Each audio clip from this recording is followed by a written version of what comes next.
Uma agenda considerada urgente para o Brasil. Uma área que está entre as mais mal avaliadas do governo federal. Uma proposta de emenda à Constituição que tenta mudar esse cenário.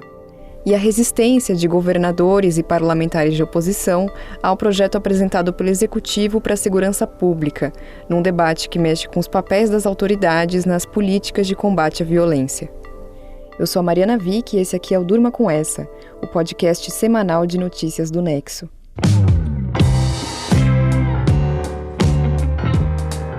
O programa dessa semana tem também Marcelo Montanini comentando o cerco do governo Trump à Universidade de Harvard e Lucas Zachary falando sobre a trajetória política do escritor peruano Mário Vargas Llosa, que morreu no domingo.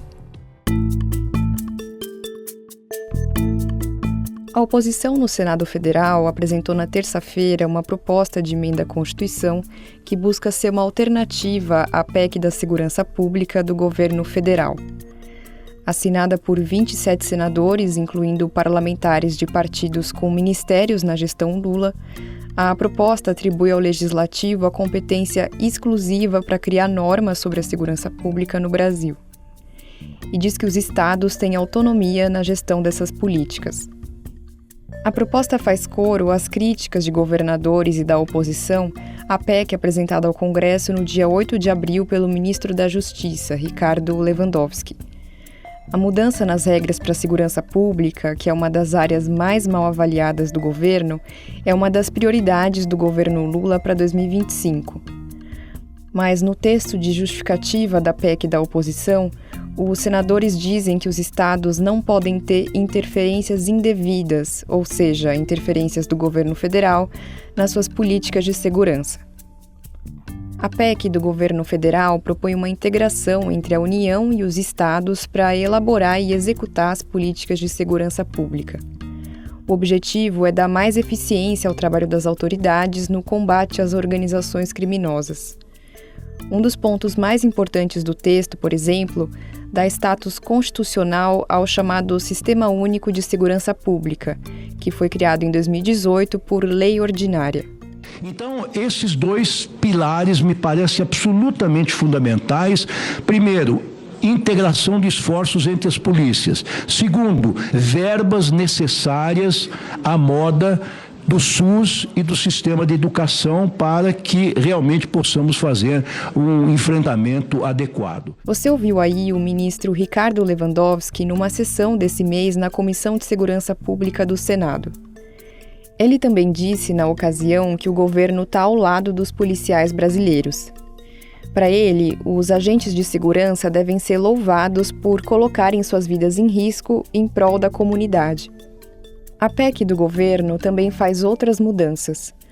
O texto inicialmente inclui as guardas municipais no rol dos órgãos de segurança do artigo 144 da Constituição, muda o nome da Polícia Rodoviária Federal para Polícia Viária Federal, dando a ela a tarefa de patrulhar não só rodovias, mas hidrovias e ferrovias, garante a atuação da Polícia Federal no combate a crimes ambientais, institui ouvidorias e corregedorias autônomas para todas as polícias e cria o Fundo Nacional de Segurança Pública e o Fundo Penitenciário Nacional, para assegurar recursos para essas áreas. Segundo o governo, o novo texto não prevê ingerência federal nos comandos das polícias estaduais, como a Polícia Civil e a Polícia Militar.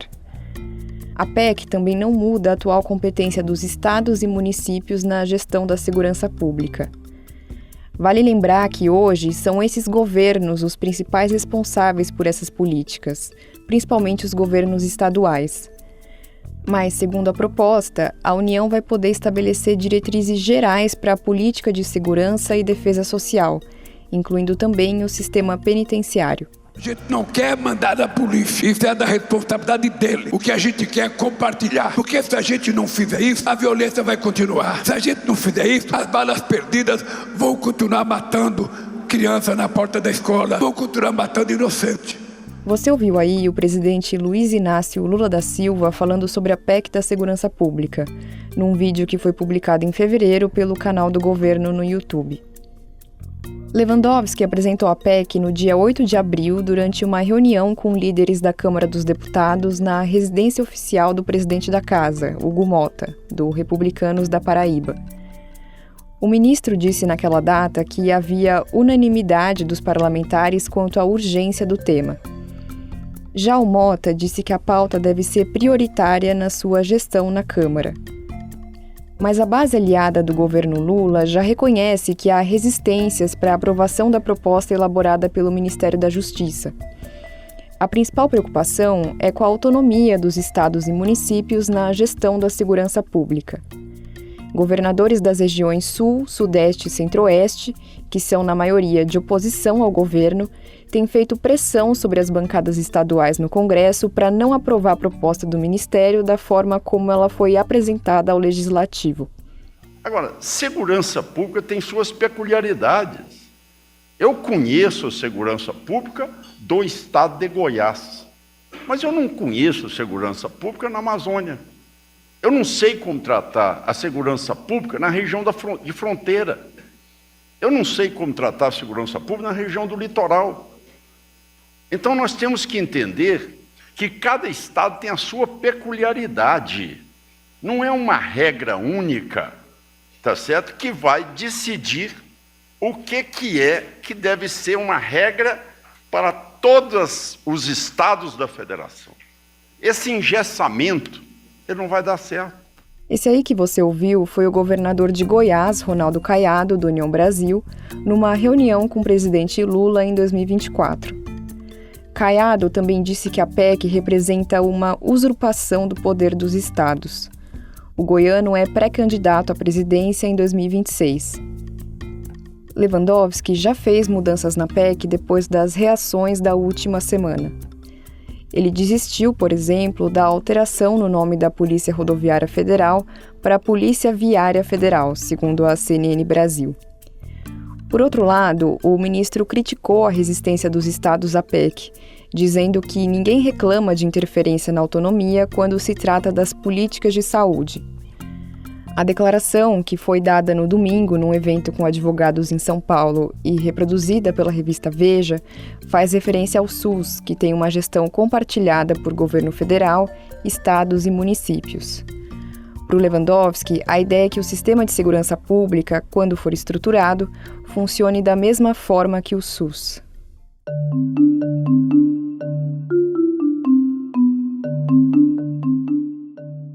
A segurança pública é um assunto que pressiona o governo federal desde o começo do mandato.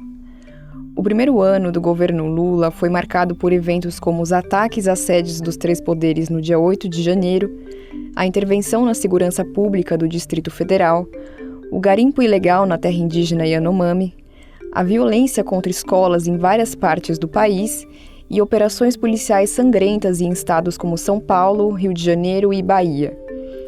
Isso tudo somado à criminalidade urbana recorrente, ao alto número de homicídios no país e à crescente influência do crime organizado. Na primeira metade do governo Lula, a segurança pública foi uma das áreas mais mal avaliadas pela população. Nas pesquisas mais recentes, ela já não é mais, mas a sensação de insegurança ainda é grande no Brasil. Uma pesquisa Datafolha divulgada no sábado mostra que 58% dos brasileiros percebem um aumento da criminalidade nos últimos 12 meses. Essa percepção é maior no estado de São Paulo, onde 64% dos moradores veem piora da segurança no último ano. Os principais medos são de roubo de celular e agressões na rua. Avenida Rio Branco, centro de São Paulo. Por 3 dias, a Record TV gravou, no mesmo local, criminosos em ação, roubando celulares de motoristas parados no semáforo. Um homem abriu fogo contra clientes e funcionários. Um comerciante morreu e 2 pessoas ficaram feridas. Vídeos que circulam pelas redes sociais mostram um homem agredindo uma mulher trans na capital paulista. Essa sensação permeia a população mesmo num cenário de queda nos índices de alguns crimes. Segundo dados do Anuário Brasileiro de Segurança Pública, divulgado em 2024, que reúne estatísticas do ano anterior, 2023, as mortes violentas tiveram redução de 3,4% no país. Isso não quer dizer que os números não tenham sido grandes, afinal foram mais de 46 mil casos registrados de homicídios em 2023. Mas no ano anterior, a situação estava ainda pior. Também diminuíram os chamados crimes de rua, como roubos e furtos, segundo a publicação do Fórum Brasileiro de Segurança Pública. Os registros de roubos de celular, por exemplo, foram cerca de 10% menores em 2023 do que no ano anterior. O Brasil também teve quedas de 12% nos roubos de veículos, 13% nos roubos de carga e quase 14% nos assaltos a pessoas nas ruas. Já os casos de violência de gênero cresceram. Os feminicídios, por exemplo, subiram 0,8% no país, chegando a mais de 1.400 registros em 2023. As agressões decorrentes de violência doméstica aumentaram quase 10%, somando 258 mil casos. E os episódios de importunação sexual cresceram cerca de 48%, superando 41 mil registros. Mas por que a sensação de insegurança nas ruas cresce mesmo com a queda nos registros de vários desses crimes? Vale lembrar aqui, aliás, que os números do Anuário Brasileiro de Segurança Pública são baseados em dados fornecidos pelos governos estaduais, pelas polícias civis e militares e pela Polícia Federal. São as estatísticas oficiais da violência no país. Nesse contexto, uma das explicações possíveis para a sensação constante de insegurança no Brasil é a repercussão dos casos de alguns crimes violentos, mesmo que, no geral, eles ocorram em menor quantidade do que antes. Uma reportagem publicada em março pelo jornal O Globo mostra que a viralização de vídeos desses episódios tem contribuído para a sensação de medo em São Paulo, por exemplo. Gravações de câmeras de segurança, que deveriam ser usadas para investigações policiais, ganham espaço, em vez disso, nas redes sociais e aplicativos de mensagens dos moradores da capital paulista. Isso quando não param na TV. Câmeras de segurança registraram o assassinato da dona de uma casa noturna no interior da Bahia. Um funcionário tentou escapar, mas foi atingido dentro de uma piscina. A câmera de segurança de um prédio do bairro do Butantã, na zona oeste da capital paulista, registrou um momento em que um homem armado aborda uma mulher. Era por volta do meio-dia. O criminoso parece digitar algo no celular da vítima. Veja, o ataque é rápido e oportunista. Se a janela estiver aberta, o celular é roubado em segundos. Segundo o Datafolha divulgado no sábado, a maioria das pessoas, de fato, costuma ver vídeos de assassinatos e roubos seguidos de morte para se manter informada sobre a violência no Brasil. 3/4 dos entrevistados concordaram com a afirmação de que a divulgação de vídeos de assassinatos e roubos seguidos de morte na imprensa e nas redes sociais faz com que eles sintam que podem ser vítimas de situações parecidas. Vamos combinar que, mesmo com a queda em relação aos anos anteriores, os índices de criminalidade estão longe de ser pequenos no Brasil. Infelizmente, ainda existe material de sobra para ser divulgado na imprensa e nas redes sociais. A média de mortes violentas no país é 18% maior do que a média regional da América Latina e do Caribe. Já em termos globais, a taxa brasileira é quase 4 vezes maior do que a taxa mundial de homicídios. E o medo da violência costuma ser um ativo importante para quem nas mídias quer atrair atenção e para quem na política quer apresentar alternativas às atuais políticas de segurança. É nesse ponto que as discussões sobre a PEC do governo federal ganham um novo fôlego em Brasília. O desafio é encontrar ações inteligentes de prevenção e escapar do discurso fácil do endurecimento indiscriminado da ação da polícia e do desrespeito aos direitos humanos. O Durma com Essa volta já.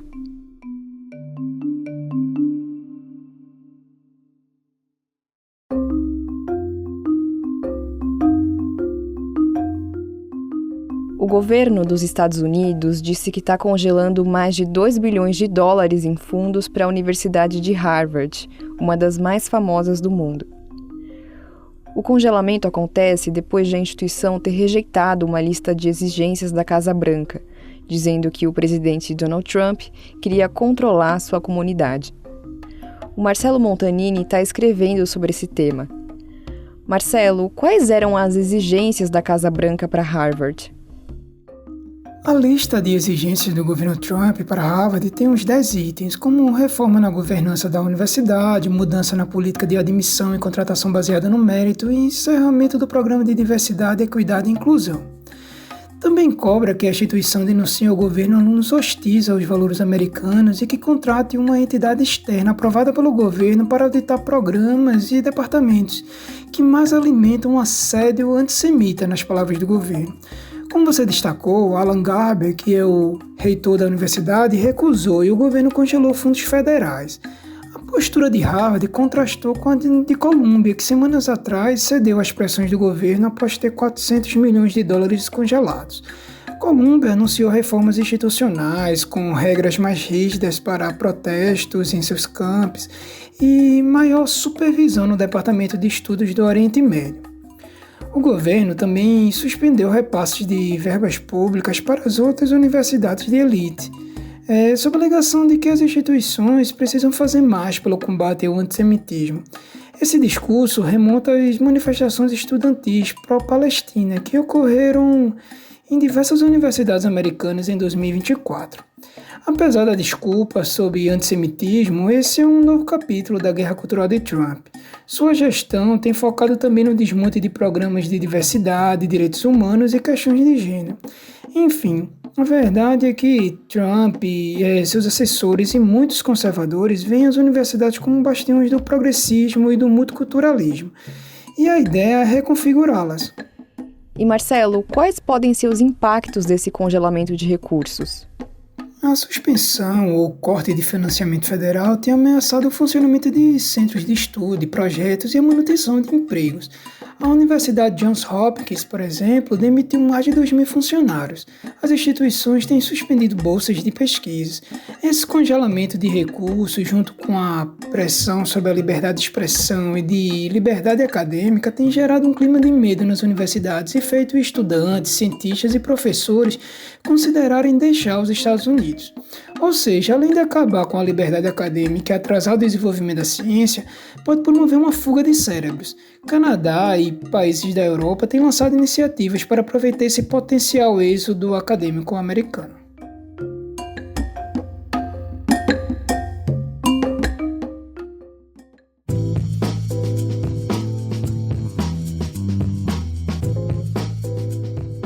O autor peruano Mário Vargas Llosa morreu no domingo, aos 89 anos. O escritor foi um dos principais expoentes do boom da literatura latino-americana no século XX e ganhou o Prêmio Nobel de Literatura em 2010. Ele também teve uma trajetória política ativa. Ficou em segundo lugar nas eleições presidenciais do Peru em 1990, perdendo para Alberto Fujimori, que ficaria 10 anos no comando do país. O Lucas Zacari escreveu sobre essa história. Lucas, o que marcou a carreira política do Vargas Llosa? O escritor peruano começou sua formação política com uma orientação à esquerda. A experiência em um colégio militar durante a adolescência e o violento código de conduta local inspiraram seu romance de estreia, A Cidade e os Cachorros, de 1963. O livro teve exemplares queimados por militares por ferir a reputação da instituição.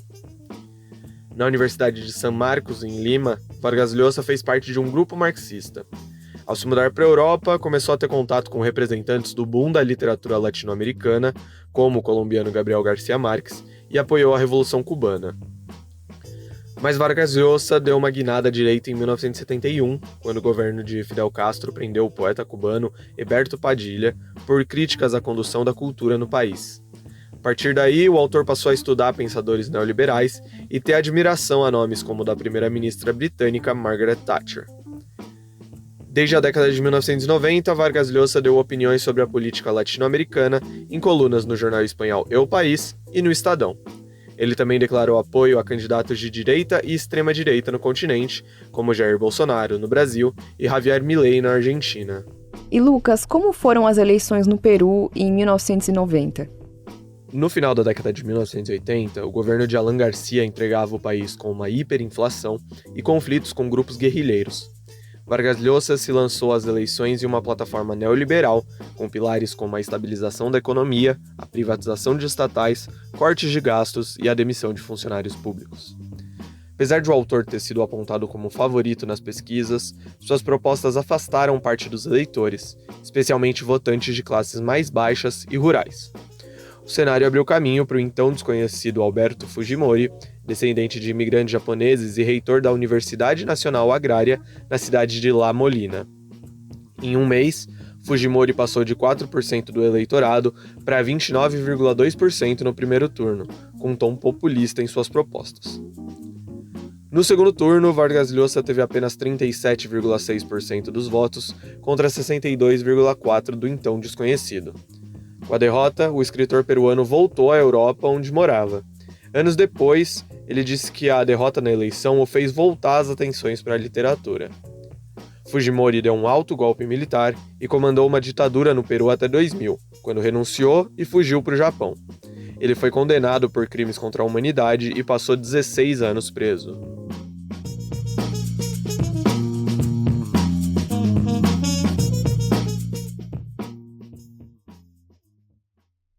Se você quiser se aprofundar nos temas que a gente tratou no programa dessa semana, entre em nexojornal.com.br.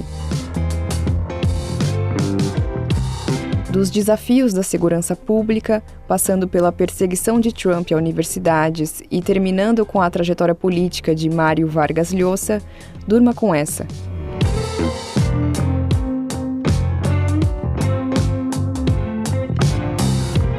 Com roteiro, produção e apresentação de Mariana Vick, edição de texto de Antônio Mami, participações de Marcelo Montanini e Lucas Zacari, produção de arte de Lucas Neopman e edição de áudio de Bruno Bimbati, termina aqui mais um Durma com essa. Até a próxima semana.